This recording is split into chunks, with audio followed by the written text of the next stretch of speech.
Assalamualaikum warahmatullahi wabarakatuh. Perkenalkan, nama saya Neni dengan nomor NIM 2012357 dari kelas C2223. Pada video kali ini saya akan menyampaikan refleksi selama mengikuti mata kuliah Internet of Things atau IoT selama 1 semester. Nah, selama 1 semester mengikuti mata kuliah IoT, saya mendapatkan banyak pengetahuan dan pengalaman baru yang sebelumnya belum pernah saya pelajari secara mendalam. Nah, materi yang paling menarik bagi saya adalah bagaimana sebuah sistem IoT bekerja secara utuh, mulai dari sensor yang mengambil data, lalu ada microcontroller ESP32 yang memproses data, hingga komunikasi data menggunakan protokol MQTT.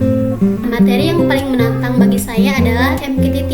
Saya membutuhkan waktu untuk memahami konsep broker, publisher, dan subscriber.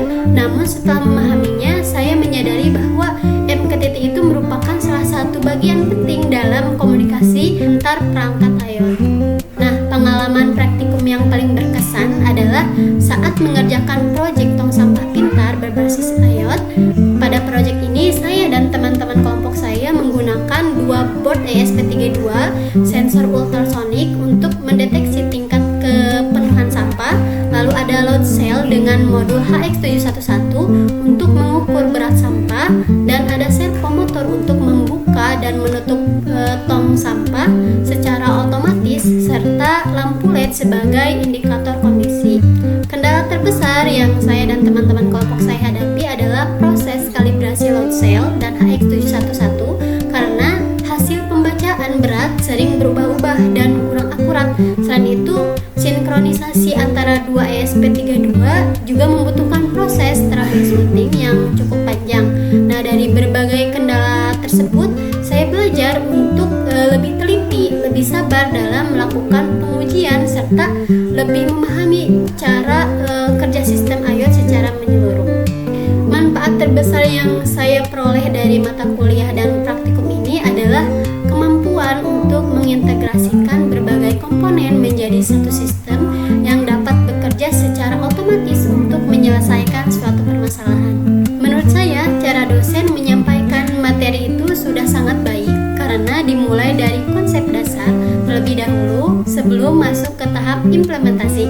Nah, penjelasan materi juga cukup jelas sehingga lebih mudah dipahami, terutama bagi mahasiswa yang baru mengenal IoT. Nah, interaksi antara dosen dan mahasiswa juga cukup baik karena mahasiswa diberikan kesempatan untuk bertanya dan berdiskusi ketika mengalami kesulitan. Oke, selanjutnya ide inovasi IoT yang saya usulkan adalah Smart LPG Safety System atau sistem pendeteksi kebocoran gas LPG berbasis IoT. Nah, ide ini juga muncul karena kebocoran gas LPG masih sering menjadi penyebab kebakaran rumah dan dapat membahayakan keselamatan penghuni rumah. Nah, sistem ini juga menggunakan sensor gas MQ2 untuk mendeteksi kebocoran LPG. Jika terdeteksi adanya kebocoran, lalu buzzer akan berbunyi sebagai peringatan. ESP32 akan mengirimkan notifikasi ke smartphone pemilik rumah secara real time. Nah, dengan adanya sistem ini, pemilik rumah dapat mengetahui adanya kebocoran gas lebih cepat sehingga dapat segera mengambil tindakan sebelum terjadi kebakaran.